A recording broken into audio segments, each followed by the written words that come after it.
Hello, everyone. My name is Renee Davenport, and thank you for tuning into Single Saved and Dating, where we give you tools that you can use. Our motto here at Single Saved and Dating is not about what you did yesterday, 2 days ago, or 5 years ago. It's about what we're going to do moving forward. I want to say thank you to everyone before I get started who has subscribed to the channel, who likes the videos, and who has shared them. Thank you for your love and your support. Without you, there is no Single Saved and Dating, right? Without you. So I want to say thank you guys for believing in me and the dream and the vision that the Lord has put on the inside of me. And yes, I got some Single Saved and Dating t-shirts that I'm working on, some products that I'm going to be posting up real soon, so be on the lookout for that. Also, the one-day dating breakthrough workshop is coming up in February. Be on the lookout for how to register for that. I probably put it down in the description box below on how to register for that. And I want to say, if you haven't already, please go check out the Single Saved and Dating Facebook page, where we have live chats every Saturday at 7 p.m. It lit over there. I want to say thank you to everybody that has already went over and followed the page and liked the page and become a part of the community and tune in every Saturday. I do not take that for granted. So I want to say thank you. Today, I just want to share just briefly, just a little bit. I was looking at some old, I know this, you probably say, Renee, what this got to do with Single Saved and Dating? Looking at some old, my dog wanting to get up. Come on, Lou. I was looking at some old, I can't do anything without him. I was looking at some old New Edition interviews. And there are some more recent ones that they did where they was talking about the when they did the movie or the program that was on TV, all the things that went on in the group. And I remember in that time when I was growing up, a lot of us always, give Bobby Brown the blues. Said he was the culprit of that group. He was the David Ruffin, and you always got to have a David Ruffin in a group. And how we just really put everything on Bobby Brown. But I remember I was looking at that and I was thinking, Lord, look at all the egos, look at all the pride, look at all the selfishness, look at all that, look at me going on in the group. And in that moment, I thought about, okay, see how we can see. Yeah, this is where I'm going. We can see how and what other people are doing, but we're not able to look at ourselves with those same objective lens that we're looking at other people with.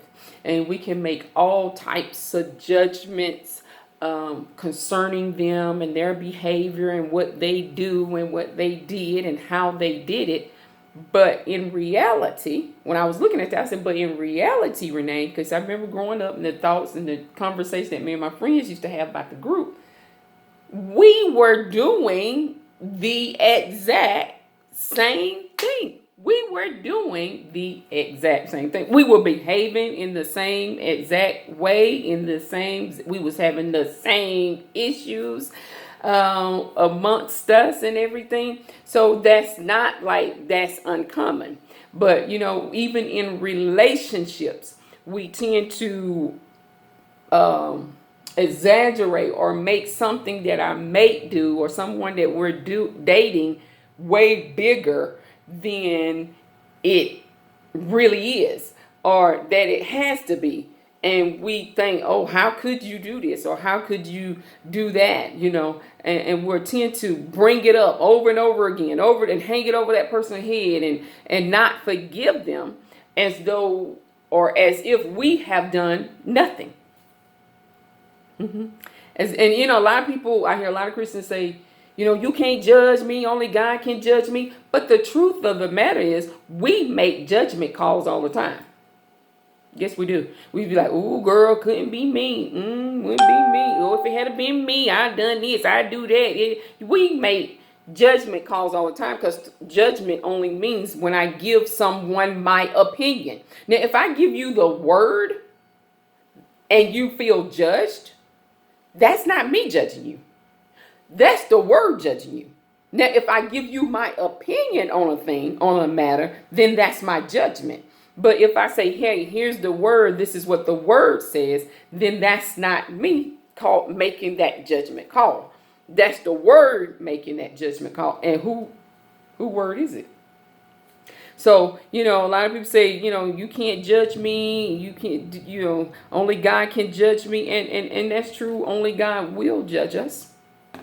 We all will stand before God.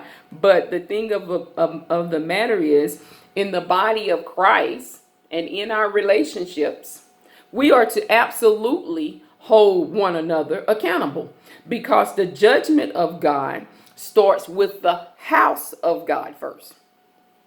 Let me say that again. The judgment of God starts with the house of God first. Yes. So yes, we're to hold one another accountable. Proverbs 27:17 says, iron sharpen iron, so a man sharpen the countenance of his friend.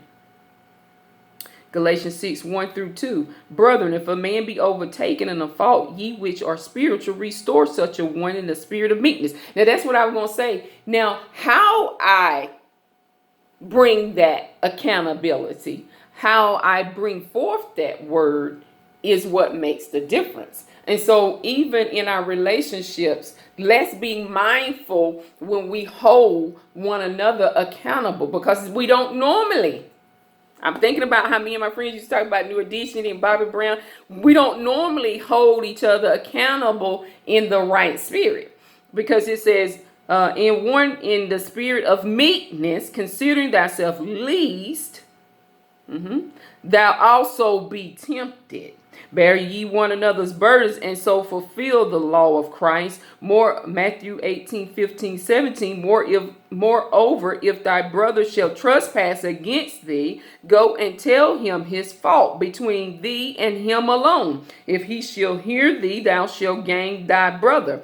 But if he will not hear thee, then take with thee one or two more, then that in the mouth of 2 or 3 witnesses every word may be established. So yes, we are absolutely to hold one another accountable, and we're absolutely to hold one another accountable in our relationship. But it needs to be done in the right spirit, because most of the time when we're calling somebody out or we're holding someone accountable, it's normally with pride. It's normally with unforgiveness. It's normally with an ego, like, I didn't do, just because you didn't fall in that way, just because you didn't do what they did, then we kind of get on our high horse.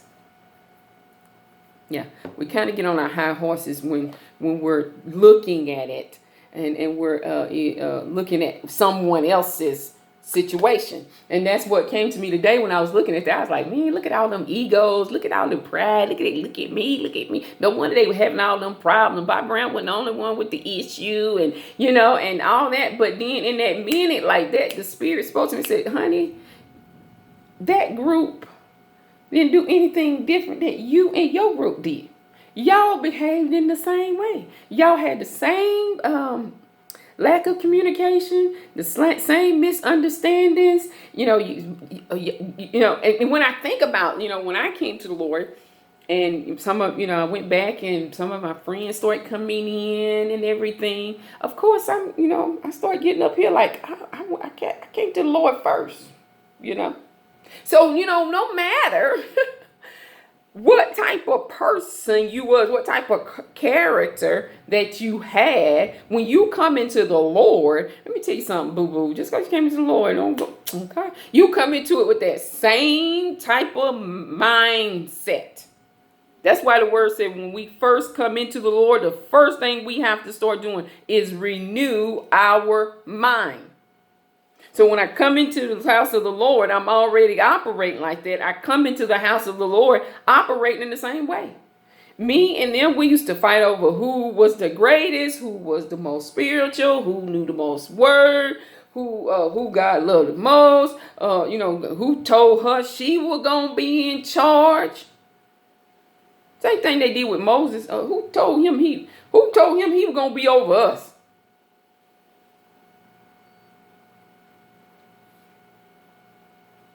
So when we looking at that thing, and we looking at someone else, we look at them differently. I want to remind you of that and be cautious of that, because we do that in our relationships as well. How could they do that? How could they do this to me? How could they say that? It's all about you. And how could they do something? What about you? And how could you do some of the things that you are saying and doing? That's the same way they can do it. And that's what God was coming up to be with the whole New Edition thing. The same way they could do it, in the way that they were behaving, in the manner, you and your friends were doing the same thing, actually at the same time. At the same time. And just because you come to the Lord, that don't mean that stuff stops. It stops when you can become mature enough to evaluate yourself.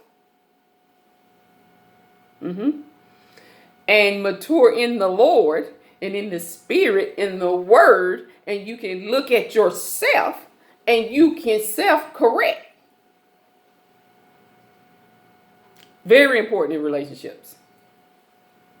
Very important that you can self-correct, because I can bring a thing to you and say, hey, this going on, that going on. But it's going to be up to you to make the adjustment. That's what I put up at on our Facebook page. Live, learn, adjust. Live, learn, adjust. Live, learn, adjust equals success. If I live, learn, and adjust, that equals success.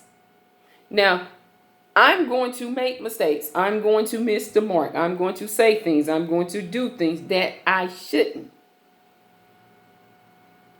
To me, that's not where I get down on myself. It's when I don't learn from any of them. And I just keep making the same old one over and over and over again. Same old one. Okay, I make the same old mistakes I made at 19, that I made at 18, that I made at 20, that I made at 19, at 50, that I made at 19. That's called stuck. That's called being stuck. When I'm making the same mistakes that I made at 19, at 50, that's called stuck, brother. Sister. That's stuck. We don't do that here at Single Saved and Dating. Come to the One Day Dating Breakthrough Workshop. We getting unstuck this year. Because I should be living, learning, and adjusting. Living, learning, adjusting. So I was just thinking about that, and I was like, oh man, yeah, that's deep. We tend to look at other people in a different light and in a different mindset than we do ourselves. And I want to say spiritual growth and maturity is being able to check yourself. Being able to check yourself. Because, yeah, me and my friends, we came into it, especially if you're not used to being used or getting that. Like, I was looking at Bobby Brown. He was like, yeah, I was kind of feeling myself because, my music was doing good. I was getting all these, they didn't know it, but I was getting all the endorsements from Coca-Cola, getting them checks. I had got married. He's like, I felt like I was on a different level. They probably were, I think at the time, I think he was saying they were single. They were still doing that Candy Girl popcorn, R&B, whatever you want to call it. And here I am on that grown man tip, and he said, I just wanted to make a point to them that the people wasn't just coming to see New Edition. They was coming to see Bobby Brown. They was coming to see Bobby Brown too. And I had to give them Bobby Brown. How many of us done that? In a relationship, especially in the body of Christ. You're going to hinder my shine. I know me and my friend, we was a trip. The Holy Spirit said, don't even start going there talking about New Edition like that. You and your friends? Now, y'all fought over who was the greatest, who was the most spiritual, who was the most anointed, who knew the most word, who could get the most speaking engagements, who the people respond to the most. Y'all was up in there comparing y'allself to each other and competing. And I didn't notice, but when I interviewed a couple one time, the husband was saying, like, my wife was starting to, get more shine. I'm just gonna say it in layman's terms. This is not how he said it. Would get more shine than I was. Like, she was getting more response, and her ministry was picking up, and it was growing. It was going. I was leaving mine, and I felt some type of way, and I was like, "Word? People do that in relationships?" Yes, people do that in relationships. If it can happen in friendship, what make you think it can't happen between a husband and a wife? These are things that we need to be aware of. Because I dated a person one time, and I always felt like they was trying to hold me back. Trying to hold me back. And I would say, I feel like you're trying to hold me back. You got to get to the bottom of that, because, why would you want to hold that person back? But when I really got to talking to that person and listening to some of the things that they were saying, I felt like, okay, this person was trying to hold me back because they didn't want me to outgrow them. They didn't, they didn't want, he wanted to keep me in a place where he felt like I had to have him and that I needed him. So I felt that pull back, that trying to hold back. So people, it happened in relationships too. We have to get to the point to where we can self-evaluate. Yeah, that's the word for today. Self-evaluate. That's growth. And that's what I wanted to share with you guys today. I hope you got something out of this. As always, I love you, I appreciate you, and have a blessed evening.